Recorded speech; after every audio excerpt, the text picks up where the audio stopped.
நான் இப்பொழுது இங்கிலாந்து நாட்டில் புகழ்பெற்ற கேம்பிரிட்ஜ் பல்கலைக்கழக வளாகத்தில் நிற்கின்றேன். என்னுடைய பயண நோக்கம் இந்த ஆக்ஸ்போர்ட் கேம்பிரிட்ஜ் பல்கலைக்கழகங்களை பார்ப்பது தான்.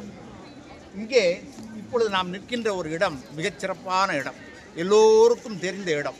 இப்பொழுது ஒரு கல்லை நீங்கள் மேல் நோக்கி எறிகிறீர்கள், அது வானத்தை பார்க்க போய் மேலிருந்து கீழே விழுந்து விடுகிறது.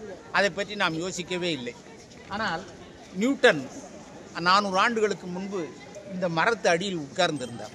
அப்பொழுது ஆப்பிள் அவர் தலையில் விழுந்தது. யோசித்தார், இந்த ஆப்பிள் கீழே விழாமல் ஏன் மேலே போகவில்லை என்று யோசித்தார். அப்பொழுதுதான் இந்த பூமிக்கு ஒரு ஈர்ப்பு விசை இருக்கின்றது என்பதை அவர் கண்டறிந்தார். அந்த புகழ்பெற்ற மரம்தான் இது. 400 ஆண்டுகளாக அந்த மரம் இருக்கிறது என்று நினைக்கிறீர்களா? அதை செப்பனிட்டு வைத்திருக்கின்றார்கள். இந்த இடம்தான் இது. கேம்பிரிட்ஜ் பல்கலைக்கழகத்தில் அவர் இங்கே இயற்பியல் துறை தலைவராக இருந்தார். இதே இடத்தில் பின்னர் கணினியை கண்டுபிடித்த சார்லஸ் பாபேஜ் தலைவராக இருந்தார். அவருக்கு பின்பு அண்மையில் ஸ்டீபன் ஹாக்கின்ஸ் தலைவராக இருந்தார். தம்பி ஜெயராம் அழைப்பை ஏற்றுத்தான் நான் இங்கே வந்தேன்.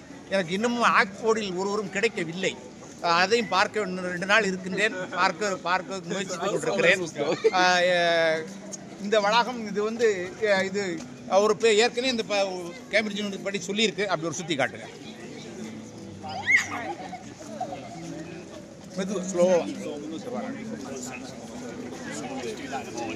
இங்கே இருக்கின்ற ஒவ்வொரு கட்டடத்தையும் 10 போட்டோ எடுக்கலாம். ஒரு நாளைக்கு 1000 போட்டோ எடுக்கலாம்.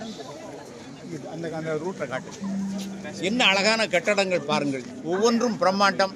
இங்கே லண்டனில் ஒரு தெருவுக்கு 10 கட்டடங்களை பார்த்தா அவ்வளோ பிரம்மாண்டம் ஒவ்வொரு கட்டடம். நீங்களெல்லாம் வாழ்நாளில் ஒவ்வொருவரும் பார்க்க வேண்டிய இடம் ஆக்ஸ்போர்டு கேம்பிரிட்ஜ் பல்கலைக்கழகங்கள். நீங்கள் எப்போது வரப்போகின்றீர்கள்?